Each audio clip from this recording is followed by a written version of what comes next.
love my school. I love my school. I love my school. وہی علم آدم ہے جو تحقیق اور ریسرچ کے ذریعے سے مختلف مراحل میں ظاہر ہوتا آ رہا ہے. میں آپ کو بتاؤں تحقیق اور ریسرچ کیا ہے. ہماری درسگاہوں میں ایک جملہ پڑھایا جاتا ہے، معلومات کو ترتیب دے کر کے مجہولات کو حاصل کرنا، کچھ نون ریالٹیز کو اس طرح ان آرڈر کرنا کہ ایک ان نون شے سامنے آ جائے. اس کو ریسرچ کہتے ہیں، اس کو تحقیق کہتے ہیں. ہر چیز جس کی بنیاد معلومات کے ذریعے ہو اس سے مجہولات حاصل ہوتی ہیں. اگر انسان یہ کام نہ کرتا تو آج بھی پتھروں کے دور میں رہتا، آج بھی چخماق جھاڑ رہا ہوتا، مگر انسانی ضرورت نے اسے ریسرچ اور تحقیق پر معمور کیا. 15ویں صدی عیسوی تک یہ ریسرچ اور تحقیق کے سارے ادارے ہمارے ہاتھ میں تھے، فلکیات ہوں، ارادیات ہوں، طب ہو، میڈیکل سائنس ہو، یا اس طرح کی دوسری چیزیں ہوں. لیکن اس کے بعد اسپین کا زوال ہوا، بغداد بار بار زوال دوچار ہوا، لائبریریاں جلائی گئیں، کتب خانے جلائے گئے، علماء کو منظر سے ہٹایا گیا، اور پھر ہمارا علمی اور فکری زوال شروع ہوا جو آج تک جاری ہے. اور اگر آج بھی ہم نے آنکھ نہیں کھولی تو ہم کہاں جا کے مریں گے اس کا اندازہ ہم نہیں کر سکتے ہیں. یاد رکھیے کسی بھی ملک میں جو ترقی پذیر ہو اس ملک میں دو طبقے ہوتے ہیں. ایک وہ طبقہ جو کارخانوں کا مالک ہوتا ہے، اداروں کا مالک ہوتا ہے، اور ایک وہ طبقہ جو زمین پہ جھاڑو دے رہا ہوتا ہے. اگر ہم نے اپنے بچوں کو نہیں پڑھایا، اگر ہم نے انہیں تعلیم نہیں دی تو سوائے جھاڑو دینے کے ہم اس ملک میں کسی قابل نہیں رہ جائیں گے. ہو سکتا ہے کہ تھوڑے لوگ پڑھے لکھے ہوں، لیکن یاد رکھیے کسی جاہل قوم میں اگر تھوڑے لوگ پڑھے لکھے ہیں تو اس سے ان تھوڑے افراد کی عزت بڑھ نہیں جاتی. لوگ کہیں گے یہ ڈاکٹر ہے جاہلوں کی سوسائٹی کا، یہ سرمایہ دار ہے فاقہ کشوں کی سوسائٹی کا. کوئی قوم اس وقت اوپر اٹھتی ہے جب پوری قوم ایک ساتھ اٹھتی ہے. اس لیے آج کے دور میں پڑھے لکھے لوگوں کی ذمہ داری ہے کہ پوری قوم کو اوپر اٹھانے کی کوشش کریں، پوری قوم کے لیے کام کرنے کی کوشش کریں، اور یہ بھول جائیں کہ وہ کس طبقے کا ہے، کس فرد کا ہے، کس علاقے کا ہے، کس خطے کا ہے. علم ہر ایک کی میراث ہے اور علم دینا آپ کی ذمہ داری ہے. مجھے خوشی ہے کہ آج میں ایک درسگاہ میں یہ بات کر رہا ہوں. میں نے عرض کیا کہ جناب آدم کو علم دیا گیا اور فرشتوں کو پیش کیا گیا مقابلے میں. جب جواب نہیں دے سکے تو فرمایا کہ انہیں سجدہ کرو. آدم کا جسم مسجود نہیں ہے، آدم کا علم مسجود ملائک تھا. بدل ڈالا ہے اب تو اپنا انداز بیاں ہم نے، نہیں تو بند کر دی تھی فرشتوں کی زبان ہم نے. انسان مسجود ملائک تھا، انسان بہت عظیم تھا. روز اول سے اس کی عظمت کا اعتراف اللہ کی سب سے عظیم مخلوق فرشتوں نے کیا تھا، اور آج وہی انسان سب سے نچلے طبقے میں ڈال دیا گیا ہے جو آدم کے علم کا وارث تھا. کبھی آپ نے ریسرچ اور تحقیق کے میدان میں یہ سوچا کہ ایک شخص ایک سیب کے درخت کے نیچے بیٹھا ہے اور اچانک اس کی کھوپڑی پہ سیب ٹوٹ کے گرتا ہے. نہ معلوم دماغ کا کون سا بلب روشن ہو جاتا ہے کہ وہ سوچتا ہے یہ سیب دائیں بائیں اوپر کیوں نہیں گیا، میرے سر پہ کیوں گرا ہے. اور پھر اچانک اسے محسوس ہوتا ہے کہ زمین کے اندر کشش ثقل ہے. کشش ثقل کا پورا نظریہ اس ایک سیب کے ذریعے سے دنیا کے سامنے آیا، اور آج یہ سیاروں کا حسین ترین نظام اسی کشش ثقل کی بنیاد پر قائم ہے. قرآن عظیم نے بار بار سورج کے حوالے سے جذب اور کشش کا تذکرہ کیا ہے، مگر ہم نے اسے پڑھا نہیں اور جاننے کی کوشش نہیں کی. سرمایہ ہمارا تھا، علم ہمارا تھا، دریافت کسی اور نے کی، نام کسی اور کے ہو گیا. میں عرض کرنا چاہتا ہوں ایک اور شخص ہے جو دریا کنارے پیبلز کنکریاں پھینک کر کے لذت لے رہا ہے. وہ میوزک کی کیفیت محسوس کر رہا ہے، کنکریاں پھینکتا ہے، آواز آتی، بچے کرتے رہتے ہیں. ہر بڑے کے اندر ایک چھوٹا سا بچہ بیٹھا ہوتا ہے. آپ کے اندر ہے، میرے اندر بھی ہے، اور ہمیں ہر وقت اپنے بچے سے ڈرنا چاہیے کہ کہیں کوئی ایسی حرکت نہ کروا لے جو ہماری ڈگنیٹی اور ہمارے وقار پہ اثر انداز ہو. عزیزان ملت اسلامیہ، وہ چھوٹا سا بچہ اسے کنکریاں پھینکوانے مجبور کر رہا تھا. اس نے سوچا کہ یہ کلاسیکل میوزک ہے، نرم روی ہے، کیوں نہ ہم ماڈرن میوزک کا سے کام لیں. ایک بڑا سا تختہ اٹھایا اس نے لکڑی کا، پھینکا. وہاں چھپاکا سا تو ضرور ہوا مگر وہ ڈوبا نہیں.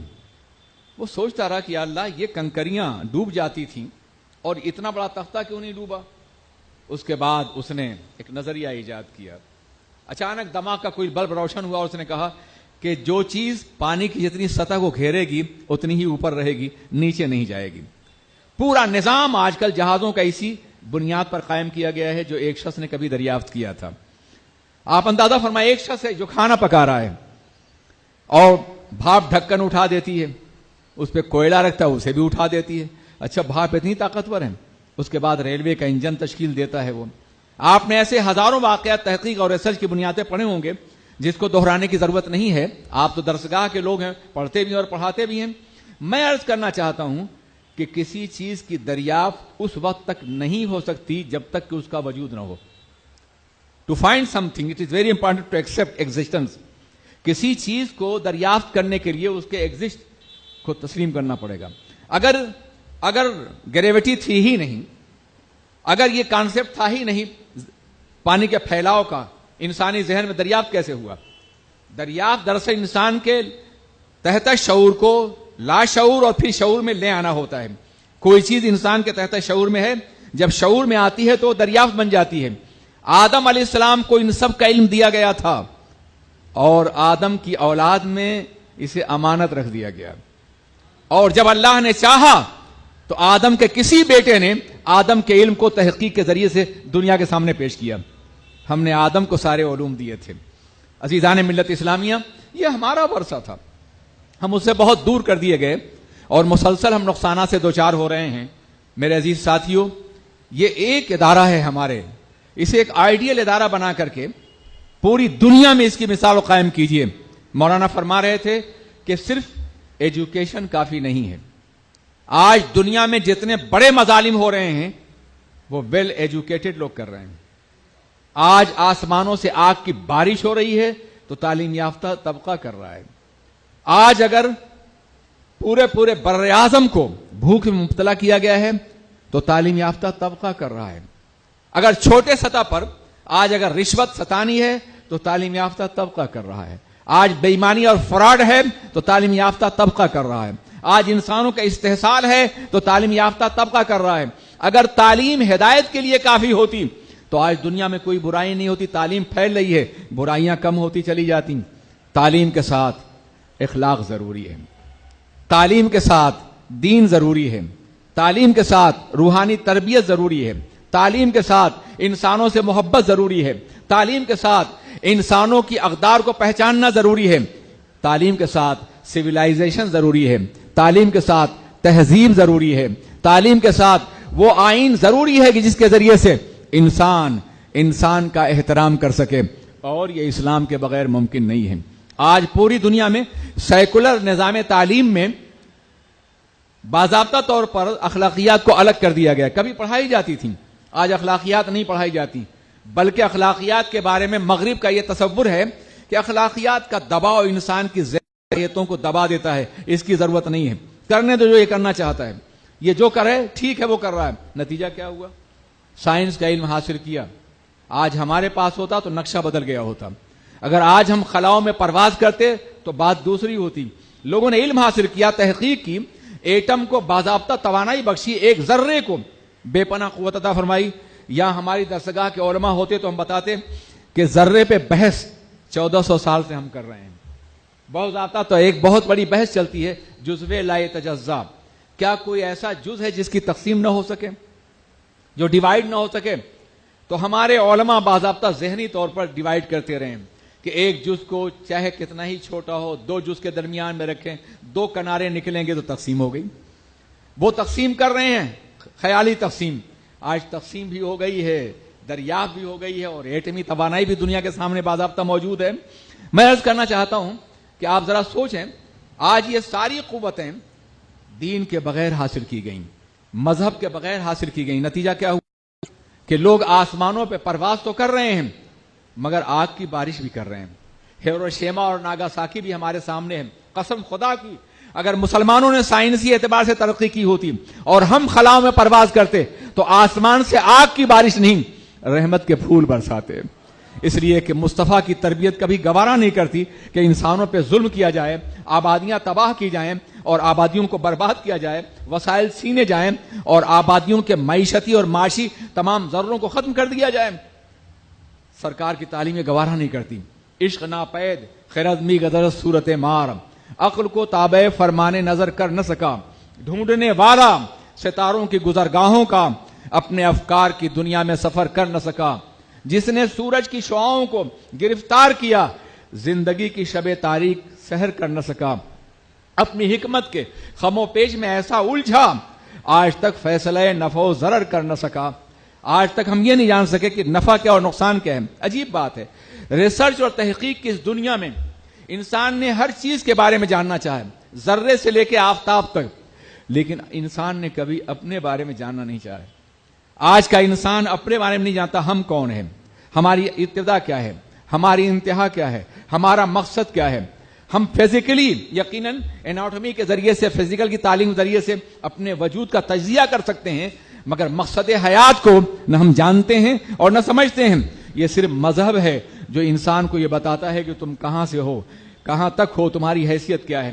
آج اگر ایک دنیا دار آدمی کو یا دینی تعلیم سے بیگانہ آدمی سے پوچھا جائے تمہاری زندگی کتنی ہے, تو وہ ماں کے پیٹ سے لے کے قبر تک بتائے گا, اس کے علاوہ نہیں. اسلام تنہا وہ مذہب ہے جو کہتا ہے کہ ہم ماں کے پیٹ سے پہلے کہیں تھے, اور صرف تھے نہیں, ہم جانتے تھے, سنتے تھے, بولتے تھے, جواب دیتے تھے. کیا عالم ارواح میں اللہ نے ہم سے نہیں پوچھا تھا الستو بربکم, کیا میں تمہارا رب نہیں ہوں؟ اور کیا ہماری روحوں نے جواب نہیں دیا تھا بلا تو ہمارا رب ہے؟ اور یہ تنہا اسلام ہے جو بتاتا ہے کہ موت ہماری منزل نہیں ہے, اینڈ آف لائف نہیں ہے. موت کے بعد ایک نئی زندگی جو دائمی زندگی ہے, ہمیشہ باقی رہنے والی ہے, وہ شروع ہونے والی ہے. تنہا اسلام ہے جو انسان کو لافانی بنا دیتا ہے. تنہا اسلام ہے جو انسان کو بے پناہ عظمتیں دیتا ہے. تنہا اسلام ہے جو اسلام کو تکریم انسانی سے نوازتا ہے. جب تک ہمارے بچے دنیا کے ساتھ ساتھ اسلام کی تعلیم حاصل نہیں کریں گے, اسلامی اقدار سے آشنا نہیں ہوں گے, تو ان کے گمراہ ہو جانے کا, بگڑ جانے کا خطرہ ہے. آج دنیا میں نوجوانوں کو مختلف ناموں سے, ایموشنل بلیک میلنگ کے ذریعے سے انہیں ایک ایسی جنگ میں لگا دیا گیا ہے کہ جس کا نتیجہ سوائے تباہی اور بربادی کے کچھ نہیں ہے. وہ چند ممالک جن کے پاس کچھ کرنے کو تھا, عراق ہے, سیریا ہے, مصر ہے, یہ سب کے سب تباہ ہو چکے ہیں, اور دنیا کے لیے باضابطہ طور پہ ان پہ غلامی مسلط کرنے کے لیے حالات اس طور, یہ ہمارے نوجوانوں کی جاہلانہ فکر کی بنیاد پر ہے. اگر وہ پڑھے لکھے لوگ ہوتے, اگر دنیا کے حالات پہ نظر ہوتے, اگر اپنے وسائل کو دیکھتے, اگر اپنے ذرائع کو دیکھتے, تو وہ کام نہ کرتے جو آج وہ کر رہے ہیں. کو یہ موقع دیا دوسروں کو کہ ان کو باضابطہ ہائی جیک کیا جائے, ان کو غلط راستے پہ ڈالا جائے, اور یہ کام کہیں اور بھی ہو سکتا ہے. اس لیے خدا را, اس سے پہلے کہ ہمارے بچے برائیوں کی طرف مائل ہوں, انہیں برے لوگ اپنے راستے پہ لگا لیں اور بدکرداریوں کی طرف مائل ہوں, ہمیں انہیں اتنا علم دینا ہوگا کہ وہ دین کو بھی سمجھیں اور دنیا میں بھی آگے بڑھیں. اور یہ مت سمجھیے گا کہ اگر آپ نے بچے کو دین کی تعلیم دی تو دنیاوی اعتبار سے ترقی نہیں کرے گا. میں یورپ میں رہتا ہوں, مجھے درجنوں ایسی مثالیں میرے سامنے ہیں کہ جن بچوں نے ہائی اسکول سے پہلے حفظ کیا ہے وہ اعلیٰ تعلیم میں بھی سب سے آگے رہے ہیں. جن بچوں نے دینی تعلیم حاصل کی ہے وہ سب سے آگے رہے ہیں. جب ہم نے وہاں مدرسے قائم کرنے شروع کیے تو سیکولر اسکول والوں نے, گورنمنٹ کے اسکول والوں نے اعتراض کیا, یہ 2 گھنٹے روزانہ پڑھاتے ہیں, ایکسٹرا برڈن ہے بچوں کے اوپر, ان کی صلاحیت سکڑ جائیں گی, یہ باضابطہ مدرسوں میں, اسکولوں میں کامیاب نہیں ہوں گے. تو میں نے کہا میں چیلنج کرتا ہوں کہ جو بچے ہمارے مدرسوں میں پڑھتے ہیں ان کا بھی امتحان لو, اور جو نہیں پڑھتے ان کا بھی لو. اگر ہمارے بچے ان سے بہتر ثابت ہوں تو ہم پہ پابندی لگانے کی کوشش مت کرو. تمہیں معلوم نہیں ہے کہ ہمارے بچے اسکول سے آ کے مسجد میں آتے ہیں,